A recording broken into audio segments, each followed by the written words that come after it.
बहुत अच्छा महसूस हो रहा है और यहाँ जितने भी लोग आए हुए हैं उन सबको देखकर एक नई प्रेरणा मिल रही है कि हम कैसे समाज में अलग अलग तरीके से अपना योगदान दे सकते हैं। जब से कलाम साहब के बारे में जाना है, छोटी उम्र से जब जाना है, तो उनके एक पंक्ति को मैंने हमेशा से अपने जहन में रखा है कि सपने वो होते हैं जो आप जागती आंखों से देखते हैं, वो नहीं कि जो हम सोते वक्त देखते हैं।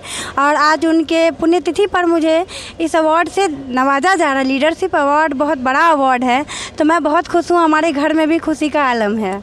मैं बहुत खुश हूँ कि आज मुझे इस ख्वाब फाउंडेशन के द्वारा इस आयोजन में बुलाया गया और यूथ लीडरशिप अवार्ड से मुझे आज सम्मानित किया जाएगा। तो मैं तमाम ख्वाब फाउंडेशन के तमाम सदस्यों का बहुत बहुत आभार व्यक्त करती हूँ।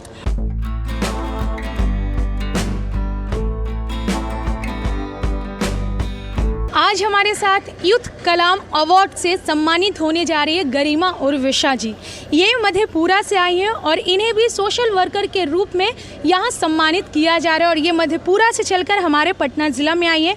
और मैं बता दूं कि ये एक अभिनेत्री भी है, ये रंगमंच भी करती है। तो चलिए जानते हैं इनसे कैसा महसूस हो रहा है आपको। बहुत अच्छा महसूस हो रहा है और यहाँ जितने भी लोग आए हुए हैं उन सबको देखकर एक नई प्रेरणा मिल रही है कि हम कैसे समाज में अलग अलग तरीके से अपना योगदान दे सकते हैं। जैसा कि आपने कहा, मैं रंगमंच से भी जुड़ी हुई हूँ, तो आप भी रंगमंच से जुड़ी हुई हैं। तो रंगमंच से जुड़ने के बाद लोगों में समाज को देखने का नज़रिया बदल जाता है, तो हम ज़्यादा गहराई से सोच पाते हैं। और यही कारण है कि मैं समाज के लिए अपना वक्त निकाल पाती हूँ। तो जो बन पड़ रहा है मैं कर रही हूँ और मैं बहुत खुश हूँ कि आज मुझे इस ख्वाब फाउंडेशन के द्वारा इस आयोजन में बुलाया गया और यूथ लीडरशिप अवार्ड से मुझे आज सम्मानित किया जाएगा। तो मैं तमाम ख्वाब फाउंडेशन के तमाम सदस्यों का बहुत बहुत आभार व्यक्त करती हूँ। तो घर में जब ये जानकारी मिली, मैं बता दूं कि इन्हें और साथ ही इनके जो भाई हैं उन्हें भी इस सम्मान से सम्मानित किया जा रहा है। और आज जब आप लोगों को पता चला कि आप लोगों को सम्मानित किया जा रहा है, तो घर में कैसा माहौल था? हाँ, जब हमारे घर में ये बात पता चली कि मुझे और मेरे भैया को लीडरशिप अवार्ड दिया जा रहा है, तो ये हमारे लिए एक सपने के सच होने के जैसा था। और मुझे ये आज कहते हुए बहुत अच्छा लग रहा है कि मैंने जब से कलाम साहब के बारे में जाना है, छोटी उम्र से जब जाना है, तो उनके एक पंक्ति को मैंने हमेशा से अपने जहन में रखा है कि सपने वो होते हैं जो आप जागती आंखों से देखते हैं, वो नहीं कि जो हम सोते वक्त देखते हैं। और आज उनके पुण्यतिथि पर मुझे इस अवार्ड से नवाजा जा रहा है। लीडरशिप अवार्ड बहुत बड़ा अवार्ड है, तो मैं बहुत खुश हूँ। हमारे घर में भी खुशी का आलम है। आप रंगमंच भी करती हैं, आप रंगमंच की कलाकार हैं, महिला कलाकार हैं। तो जैसे हमारे बिहार के अलग अलग ज़िलों में महिला की स्थिति रंगमंच में बहुत अच्छी नहीं है। हमारे पटना ज़िला में भी जो रंगमंच होता है वहाँ महिलाओं की स्थिति बहुत कम है। पहले तो ना के बराबर होती थी, इसीलिए पहले पुरुष ही महिला का पात्र निभाते थे, लेकिन अब स्थिति थोड़ी बहुत ठीक हुई है। तो हम जानना चाहेंगे कि मधेपुरा में कैसी स्थिति है महिला कलाकारों की रंगमंच में। पहले तो रंगमंच को जब इंग्लिश वर्ड थिएटर बोला जाता है तो लोगों के मन में सीधा गलत उसका इम्पैक्ट पड़ता है। क्या नज़रिया होता है? जैसे आप बोलती हैं कि मैं थिएटर आर्टिस्ट हूँ, तो लोग कैसी मानसिकता दर्शाते हैं? अक्सर हमारे यहाँ क्या होता है, सिंहेश्वर मेला लगता है। मधेपुरा ज़िला में एक स्थान है सिंहेश्वर, जहाँ भगवान शिव की पूजा अर्चना की जाती है। और वहाँ पे जब 1 महीने का फागुन में मेला लगता है, तो वहाँ पे थिएटर लगाया जाता है, जहाँ पे कि क्या कहें उसको, प्रोस्टिट्यूट्स उसको कह सकते हैं। वहाँ पे वो लोग आती हैं और वहाँ उनका कार्यक्रम चलता है, जैसे सोनपुर में चलता है, सोनपुर ऑर्केस्ट्रा। जी बिल्कुल। तो लोगों के दिमाग में ये बस जाता है कि थिएटर मतलब सीधा वही थिएटर करने वाली शोभा द ग्रेट थिएटर, सम्राट थिएटर, वो वाला। जी, द ग्रेट शोभा सम्राट। तो यही जाता है। कई बार शुरुआत में तो बहुत दिक्कतें हुई थी। शुरुआत में लड़के ही पात्र निभाते थे, लेकिन धीरे धीरे जब जागरूकता हुई, लोगों में जागरूकता आई, तो कुछ लड़कियां सामने आई, लेकिन वो भी बहुत समय तक टिक नहीं पाई। और धीरे धीरे वहाँ भी अब लड़की कलाकार बहुत कम रह गई हैं, ना के बराबर रह गई हैं।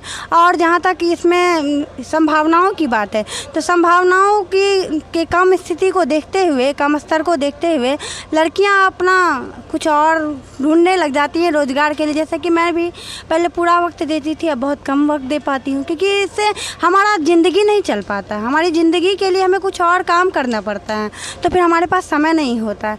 फिर आगे चल के जिम्मेदारियाँ, बाल बच्चे, शादी ब्याह, बहुत कुछ हो जाता है, तो परिवार की बंदिशें भी रहती है, जिम्मेदारियाँ भी होती है।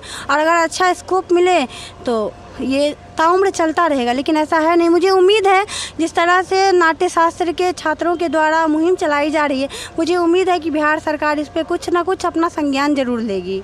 तो वहाँ पे जो लोकल कलाकार है, जो स्थानीय कलाकार है, उन लोगों पे सरकार की कितनी नज़र है या सरकार के द्वारा कितनी मदद की जाती है? वर्तमान में कुछ भी मदद नहीं की जाती है। मदद बस इतनी है कि साल में एक बार यूथ फेस्टिवल होता है और उसमें आने जाने का भाड़ा, खाना वगैरह सब कुछ मिला के 2 दिन का ये उत्सव होता है और उसमें 150 रुपया मात्र प्रति कलाकार दिया जाता है। और 150 रुपये प्रति कलाकार मुझे नहीं लगता कि पर्याप्त है। 2 दिन का खाना उसमें नहीं हो पाएगा और आना जाना भी उसी में है। इसके अलावा और कुछ भी नहीं मिलता है। और वहाँ जो हमारे यहाँ यूनिवर्सिटी है, BN मंडल यूनिवर्सिटी, वहाँ पे पढ़ाई भी नहीं है नाट्य शास्त्र की। तो हमारी कोशिश है कि सरकार इस तरफ कुछ अपना रुझान दे ताकि हमारा भी कल्याण हो पाए। जी। तो आगे क्या योजनाएं हैं रंगमंच को लेकर? क्या गरिमा उर्विशा हमें रंगमंच करते ही दिखेंगी या फिर वो इस फील्ड को टाटा बाय बाय कहकर किसी और फील्ड में जाएगी? मैं आपको सच्चाई बता दूं, मैं टाटा बाय बाय कर चुकी हूं।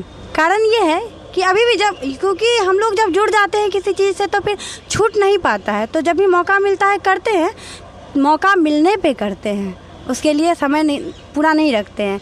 अभी मैं आपको बता दूं, मैं अपने रोज़गार के लिए बच्चों को पढ़ाती हूँ, उससे मेरा सारा कुछ होता है। हमारे यहाँ बहुत ऑप्शन नहीं है, रोज़गार के लिए बहुत सारा ऑप्शन नहीं है। प्राइवेट स्तर पे अगर देखें, सरकारी तो सबको नहीं मिल पाता है, प्राइवेट स्तर पे देखें तो हमारे यहाँ एक ही काम ऐसा है वहाँ पे जो सेफ़ है लड़कियों के लिए, वो है बच्चों को पढ़ाना, स्कूल में पढ़ाना। इसके अलावा आप कोई भी काम करती हैं, मैं भी करती हूँ, मैं भी वेब पोर्टल वहाँ पर चलाती हूँ, लेकिन बहुत सारी बाधाएँ हैं इसमें।